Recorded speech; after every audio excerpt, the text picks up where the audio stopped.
하나님 말씀 우리 요한일서 1장 8절부터 10절을 보도록 하겠습니다. 우리 계속해서 성경적 죄 이해에 대해서 보고 있는데요. 오늘은 자범죄에 대한 부분을 좀 살펴보도록 하겠습니다. 이 자범죄를 원죄에 대한 다양하고 이제 해로운 열매라고 제 책에서는 부제를 그렇게 담고 있습니다. 그래서 요한일서 1장 8절에서 10절까지의 말씀을 우리가 보도록 하겠습니다. 함께 요한일서 1장 8절부터 10절 우리 함께 읽도록 하겠습니다. 만일 우리가 죄가 없다고 말하면 스스로 속이고 또 진리가 우리 속에 있지 아니할 것이요 만일 우리가 우리 죄를 자백하면 그는 미쁘시고 의로우사 우리 죄를 사하시며 우리를 모든 불의에서 깨끗하게 하실 것이요 만일 우리가 범죄하지 아니하였다 하면 하나님을 거짓말하는 이로 만드는 것이니 또한 그의 말씀이 우리 속에 있지 아니하리라. 아멘. 분명히 이제 인간에게 있는 죄에 대한 문제를 이렇게 설명하고 있죠. 그래서 우리가 죄인이고 죄가 있다고 말했는데 이 죄를 자백하면 이제 인정하고 시인하는 것이죠. 그때 분명히 미쁘시고 의로우신 하나님께서 우리 죄를 용서해 주는 죄책을 제거해 준 칭의의 축복이 임하게 되고요. 그래서 모든 불의에서 깨끗하게 하는 성화되어 나가는 그 축복을 함께 주신다고 말하고 있죠. 회개를 통하여 계속해서 성화되어 가는 삶을 사는 것입니다. 그래서 우리는 이 땅에서 살아갈 때 이제 자범죄란 부분과 부딪히는 부분이 있는데 오늘 그 부분을 좀 보도록 하겠습니다. 우선은 서론에서 잠깐 살펴볼 것이 이제 인간에게 있는 죄에 대한 부분을 이렇게 우리가 이해해 볼 수가 있죠. 먼저는 성경이 말하는 이 죄는 종종 타락한 이 죄인들이죠. 타락한 인간 안에 거하는 부패라는 것을 또 죄라고 말할 때가 있습니다. 원죄가 이제 죄라는 것이 이제 두 가지의 구성 요소가 있는데 죄를 지었으면 그 죄에 대한 합당한 처벌을 받아야 될 그 죄책과 관련된 부분 있죠. 형벌받고 정죄받고 심판받고 지옥에 가야 될 이런 죄책과 관련된 부분이 있고 이 죄 때문에 우리의 모든 성향과 모든 것들이 부패되고 오염돼 버리는 그런 것들이 있는 것입니다. 그런데 여기서 이제 부패라는 것이 전가된 원죄의 부패를 말하는 것이죠.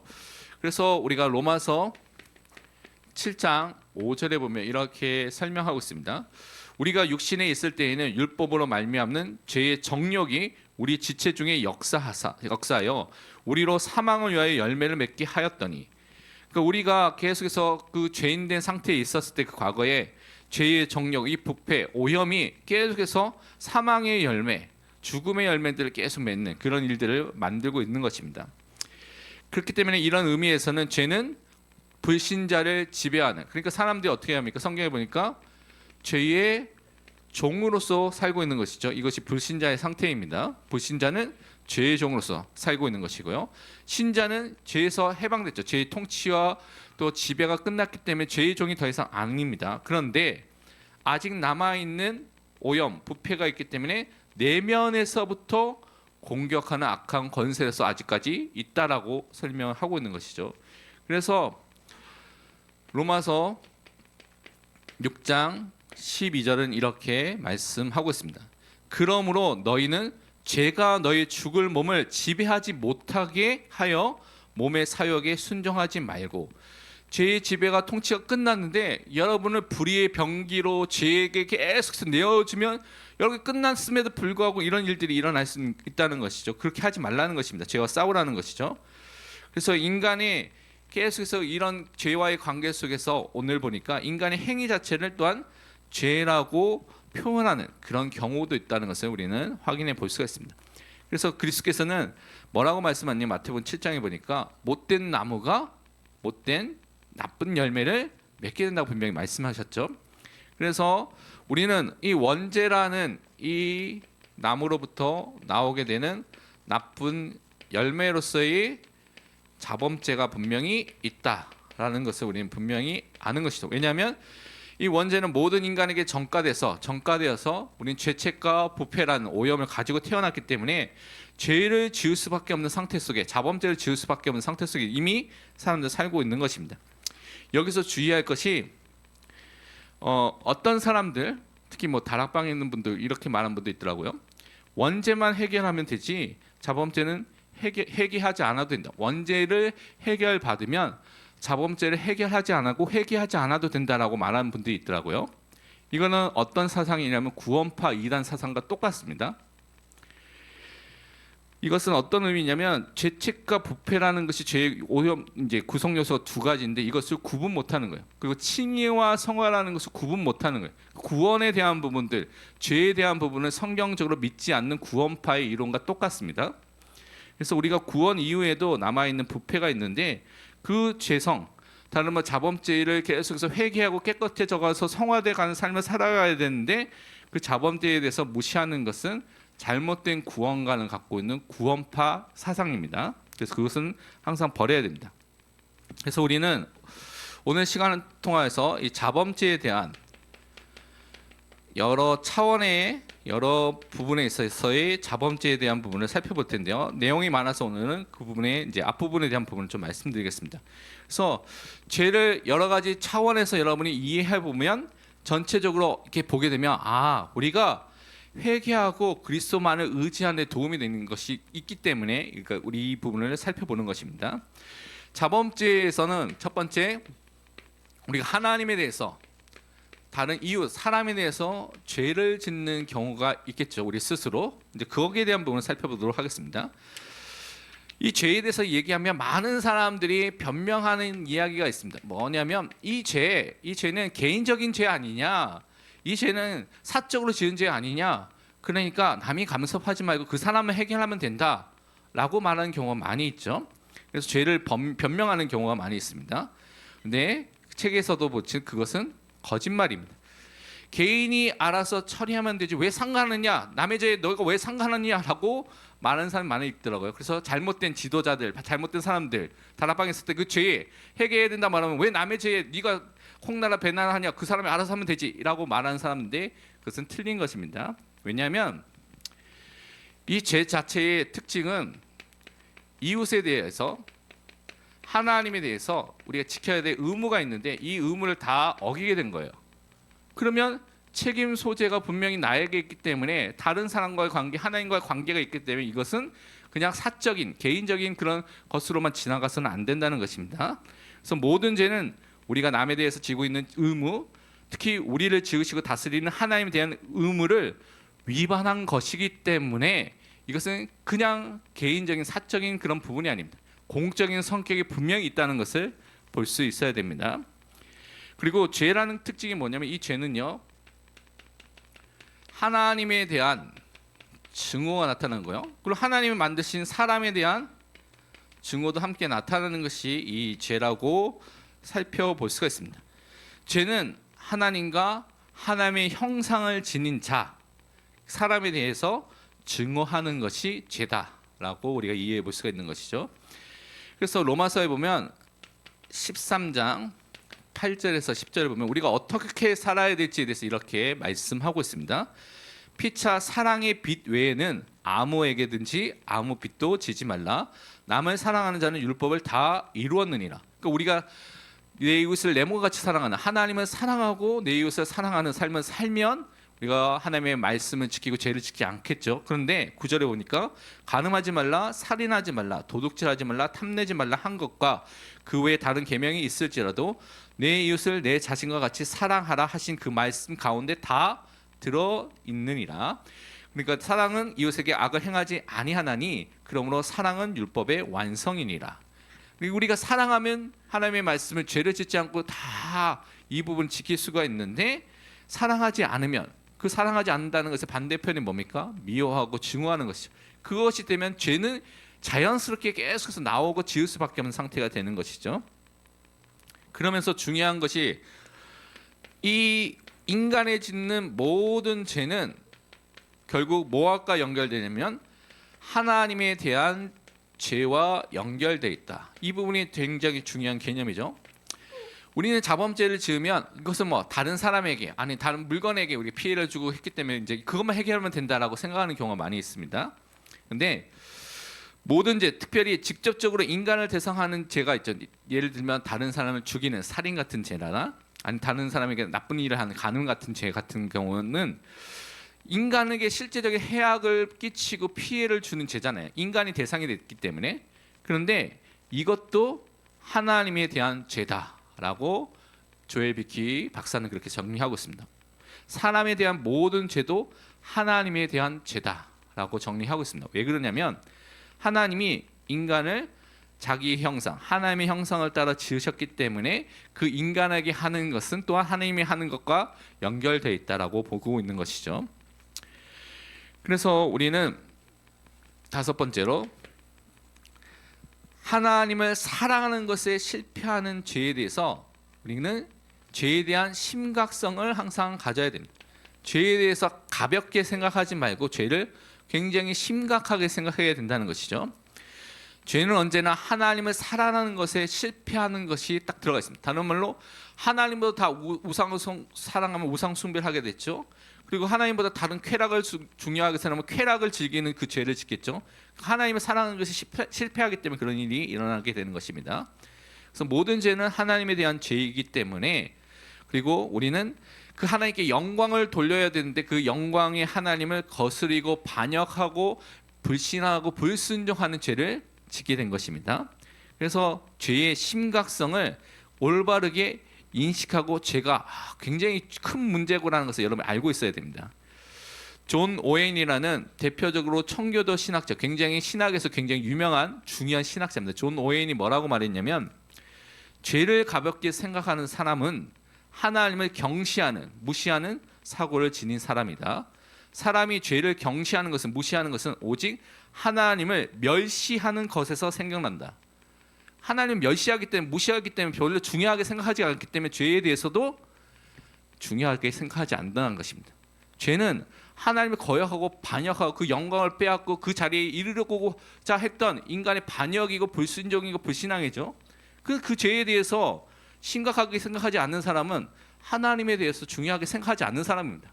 잘못되어 있는 그 개념이죠. 그래서 다락방에서도 그랬는데 몇몇 사람들이 자범죄, 남의 거 훔쳐먹고 이렇게 하는 거, 과거는 거, 도둑질하는 거 별로 중요한 죄 아니다, 막 그러면서 원죄만 중요한 죄다라고 말하는데 그건 틀린 사상입니다.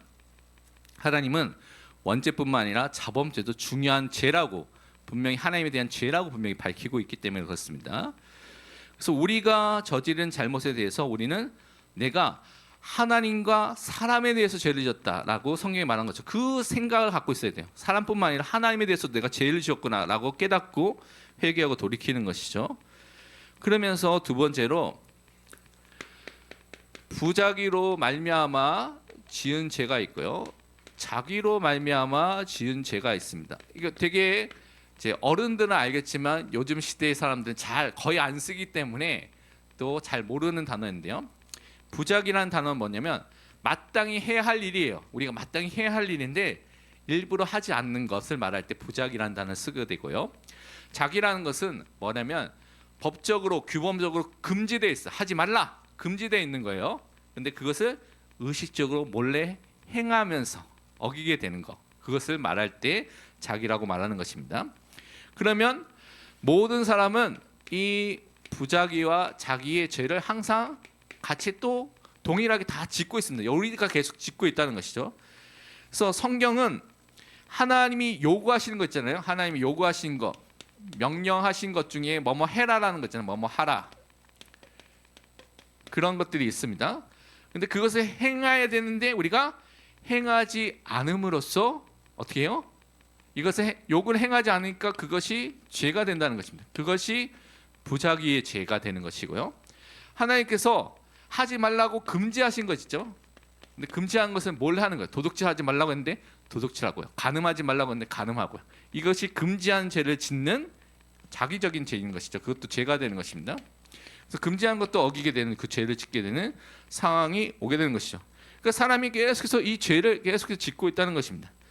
특별히 자기로 말미암아 지은 죄에 대해서는 이 부분은 쉬워요. 뭐뭐 하지 말라. 그러니까 자기라는 것이 금지 명령이기 때문에 뭐뭐 하지 말라라고 되어 있는 것을 지키지 않으면, 어기게 되면 그것은 우리가 예를 들어서 뭐 살인하지 말라 이렇게 해서 그 계명을 어기면 아 우리가 이 죄를 지었구나 쉽게 알 수가 있는데 부작위로 짓는 죄에 대해서는 인식하지 못할 때가 많이 있어요. 왜냐하면 뭐뭐 하지 말라는 것을 강한 부정으로 되어 있기 때문에 우리가 아, 금지되어 있구나 그래서 하지 않는데 이 자기라는 부작이라는 것은 어떤 거냐면 하나님의 뜻과 관련되어 있습니다. 그래서 하나님의 계시된 뜻, 하나님께서 우리에게 요구하신 뜻이 있죠. 그 뜻을 우리가 능동적으로 추구하고 그것을 행해야 되는데 그것을 하지 않는 것도 죄가 된다는 것입니다. 그래서 야고보서 4장 17절이 그래서 중요한 말씀이에요. 이 부분에 관련해서는 뭐라고 되어 있습니까? 그러므로 사람이 선을 행할 줄 알고도 행하지 아니하면 죄다. 하나님의 뜻은요 분명히 선을 행하라라는 것이 하나님의 뜻인 것을 우리가 알고 있는데도 거기에 대해서 선을 행하지 않고 그냥 가만히 있어요. 그것 자체도 죄가 된다는 것입니다. 그래서 분명한 하나님의 뜻에 순종하지 않고 행하지 않는 것이 이 죄입니다. 예를 들면 하나님께서 내가 거룩하니 너희도 거룩하라 분명한 하나님의 뜻을 성경에서 밝혀주셨죠. 그런데 여러분이 그걸 알고 있어요. 그런데 거룩을 추구하지 않으면 죄를 이미 짓고 있는 것입니다. 성화하지 않는 성화의 삶을 살지 않는 것이 그것이 죄를 이미 짓고 있는 것입니다. 그런데 이것과 관련해서 중요하게 생각해 보세요. 여기 밑에 쓰죠. 4번 여기에 쓰겠습니다. 가장 큰 계명, 우리에게 주는 가장 큰 계명이 있죠. 이 계명에 여러분 순종하지 않은 것, 이것을 따라가지 않은 것, 그래서 가장 큰 부작위의 죄를 이미 여러분이 짓고 있습니다. 가장 큰 부작위로 말미암아 가장 큰 계명에 순종하지 않는 죄가 뭡니까? 가장 큰 계명이 마음과 힘과 뜻과 정성을 다해서 하나님을 사랑하라고 말씀하셨죠. 하나님을 사랑하는 것이 우리에게 주신 가장 중요한 뜻이고 가장 큰 계명이에요. 그런데 여러분이 정말 마음을 다해서 항상 24시간 하나님을 사랑합니까? 뜻을 다해서 힘을 다해서 하나님 사랑합니까? 어느 날은 예배 오기 싫으니까 이 탁 방구석에 앉아가지고 탁 유튜브 보고 이러고 싶고 그렇게 보고 있고 또 그러잖아요. 우리가 이미 그러면 이 말씀에 따르면 이미 우리는 그 죄를 짓게 된 것입니다. 그러니까 날마다 순간마다 이 계명을 범하고 있기 때문에 이 계명과 관련된 모든 계명을 함께 범하게 되는 상태가 이르게 된 것이죠. 그래서 우리가 다른 죄를 하나도 안 짓는 상황이 오더라도 그런 경우는 없겠지만 바로 이 한 가지 이유만으로도 우리는 마땅히 죽어야 되는 것이고요. 그리고 우리를 이런 영원한 저주에서 속량하기 위해서 구속하기 위해서 우리는 유일한 독생자 되신 하나님의 아들 되신 예수 그리스도의 그 십자가 그 보혈만이 필요한 것입니다. 그 구원만이 필요한 것이죠. 그리고 성경에 보니까 자범죄는 특히 우리 생각을 통하여서도 마음을 통하여서도 우리 말을 통하여서도 행위를 통하여서도 우리가 이 죄를 짓는다는 것을 우리에게 말씀을 하고 있습니다. 다른 말로 외적으로 드러나는 행위뿐만 아니라 우리 내면 안에 있는 내적인 부분들도 다 포함한 것이 이 죄다. 특히 자범죄다라고 우리가 이해해 볼 수가 있는 것이죠. 그래서 자범죄는 내적인 행위, 외적인 행위 모든 것을 포함하기 때문에 여러분의 생각, 마음에 품은 것들, 말하는 것들, 행동하는 것들 이 모든 것들이 하나님의 율법을 지키지 않는 것으로 우리가 정의해 볼 수가 있습니다.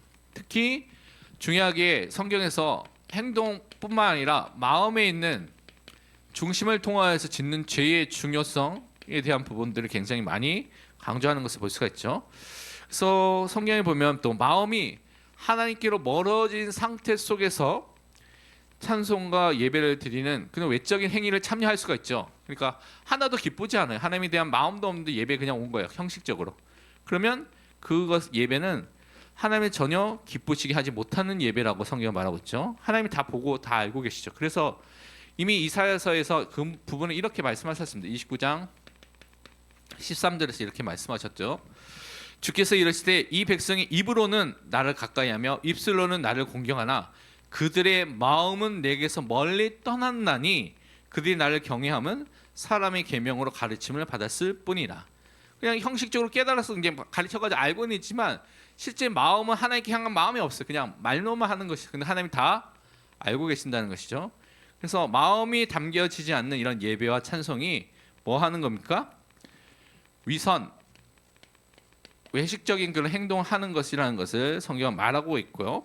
그것이 핵심이 되는 것이죠. 그래서 하나님은 항상 우리 마음 중심을 원하시고요. 그 중심에 어떤 진실함과 지혜와 하나님을 향한 마음을 원하시고, 특히 상하고 통회하는 마음, 회개하는 마음, 하나님께 돌아가는 그 마음을 원하신다고 말씀하고 있습니다. 근데 그것이 없는 예배는 하나님께서 기뻐하지 않는다고 말씀해 주신 것이죠.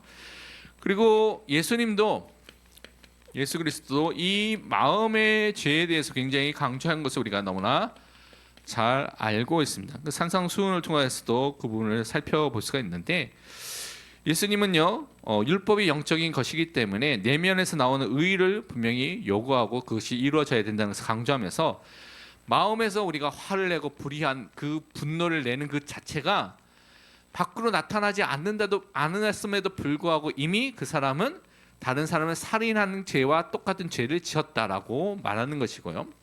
간음하지 말라는 그 율법은 마음의 음욕을 품고 다른 사람을 보았을 때 이미 그 죄를 함께 또한 지은 것이라고 말하고 있습니다. 또 사람에게서 칭찬을 얻으려고 악한 동기를 가진 것은 뭐 구제와 기도와 금식 같은 경건한 행위 그 자체를 다 망치는 죄를 짓게 되는 것이죠. 그래서 마음을 통하여서 죄를 짓는 것에 대해서 더 엄격한 그 기준을 예수님께서 말씀하셨죠. 그리고 이 마음에 있는 것이 나오는 것 중에 하나가 말이죠. 말로 인하여서, 우리 혀로 인하여서 짓는 죄가 많이 있는 것을 성경은 경계하고, 그래서 말과 혀를 다스리라는 것을 강조하고 있는 경우가 많이 있습니다. 하나님은 내면의 삶에만 초점을 맞추지 않으시고 사람에서 혀에서 나오는 말, 그리고 그것이 선하고 하나님 앞에 올바를 수 있도록, 그리고 우리가 손으로 행동하는 모든 것들도 깨끗할 것을 요구하는 것이죠. 그러니까 우리가 전인적으로 하나님 앞에 서서 깨끗해 나가야 되는데 그것이 항상 하나님의 은혜 속에서만 되는 것이죠. 그래서 시편 15편 3절에 보면 이렇게 말씀하고 있습니다. 그의 혀로 남을 허물하지 아니하고 그의 이웃에게 악을 행하지 아니하며 그의 이웃을 비방하지 아니하며. 그 성경에서는 이 혀를 잘 제어하고 하나님의 혀로 인하여서 다른 죄를 짓지 않도록 계속해서 강조하는 것을 볼 수가 있는 것입니다. 결국 인간의 모든 죄들은 결국 뭐 합니까? 하나님의 진노를 불러일으키는 죄라고 성경은 말하고 있습니다. 그래서 인간은 모든 부분이 이 죄의 통치와 지배 아래에 있었던 것이 불신자의 그런 죄인의 상태죠. 죄의 종이로서. 그래서 인간을 구성하는 모든 부분에 저질러지는 죄의 모든 것들이 하나님의 진노를 다 일으키는 것이다. 대표적으로 잠언에 보면 6장에 보면 16절부터 19절에 보면 이렇게 되어 있습니다. 여호와께서 미워하시는 것 곧 그의 마음에 싫어하는 것이 67가지이니 곧 교만한 눈과, 눈을 통하여 죄를 짓는 것이죠. 거짓된 혀, 말을 통하여서 죄를 짓는 것이죠. 무지한 죄의 피를 흘리는 손, 우리 손을 통하여서 죄를 짓는 것이죠. 악한 계교를 꾀하는 마음, 우리 마음을 통하여서 죄를 짓는 것을 말합니다. 빨리 악으로 달려가는 발, 우리가 발로 걸어가는 것, 이것도 죄가 될 수 있다는 거예요. 거짓을 말하는 망령된 증인과 및 형제 사이에 이간하는 잔이라. 우리의 모든 것들이 사실 이 죄에 대해서 벗어날 수 없는 그 죄인의 상태인 것을 말하고 있습니다. 자범죄 아래에서요. 그렇기 때문에 우리는 결론으로 이 문제를 우리가 해결할 수 없기 때문에 우리에게는 유일한 중보자가 필요한 것이고요. 우리를 위해서, 하나님 앞에서 우리를 위해서 말씀해 주는 대언자가 필요한 것이고요. 또 우리를 구원해 주신, 죄를 담당해 주신 우리의 구원자 되신 예수 그리스도, 화목제물 되신 그분이 우리에게 필요하다고 성경은 말하고 있습니다. 그래서 요한 1서 2장 1절에서 2절은 이렇게 우리에게 말씀하고 있습니다. 나의 자녀들아, 내가 이것을 너에게 쓰면 너희로 죄를 범하지 않게 하려 함이라. 만일 누가 죄를 범하여도 아버지 앞에서 우리에게 대언자가 있으니 곧 의로우신 예수 그리스도시라. 그는 우리 죄를 위한 화목 제물이니 우리만 위할 뿐 아니라 온 세상의 죄를 위하심이라. 예수님이 여러분의 이 원죄, 자범죄 모든 죄의 화목 제물로서 대신 죽으신 것입니다. 하나님의 진노를 다 담당해 주신, 진노를 제거하고 없애주고 누그러뜨리는 화목 제물이 되셨기 때문에 여러분요 하나님 앞에 나아갈 수 있는, 우리의 대언자 되신 예수 그리스도, 중보자 되신 예수 그리스도를 통해서 하나님 앞에 나아갈 수 있는 은혜를 입게 되었습니다. 그래서 그 은혜를 통해서 항상 하나님을 바라보시는 믿음의 사람이 되시기를 바랍니다.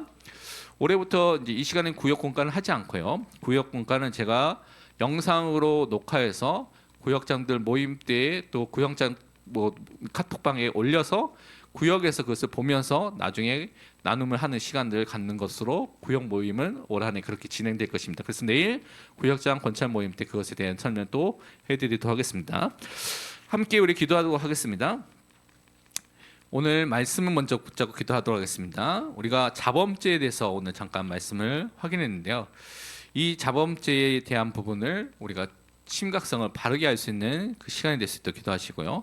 하나님과 이웃에 대해서 죄를 짓는 것, 그래서 모든 죄가 이미 하나님에 대한 죄라는 사실을 깨닫고 죄의 심각성을 가질 수 있도록, 또한 마땅히 해야 할 일, 하나님의 뜻, 하나님의 그 명령과 말씀을 행하지 않는 것도 죄가 된다고 말씀하셨죠. 그것을 우리가 꼭 기억해서 하나님의 뜻에 순종할 수 있는 그 은혜의 사람이 될 수 있도록 기도하시고요. 특히 우리 생각도, 우리 마음도 이 죄를 지을 수 있는 그 자범죄의 영향력 아래 죄를 짓는 상태 속에 있다는 것을 깨닫고, 그래서 항상 정말 우리가 하나님 앞에 서서 우리의 중보자, 대언자, 화목제 제목 대신 예수 그리스도를 의지하고 하나님 앞에 나아가는 믿음의 삶 될 수 있도록 먼저 말씀 잡고 먼저 합심해서 기도하도록 하겠습니다.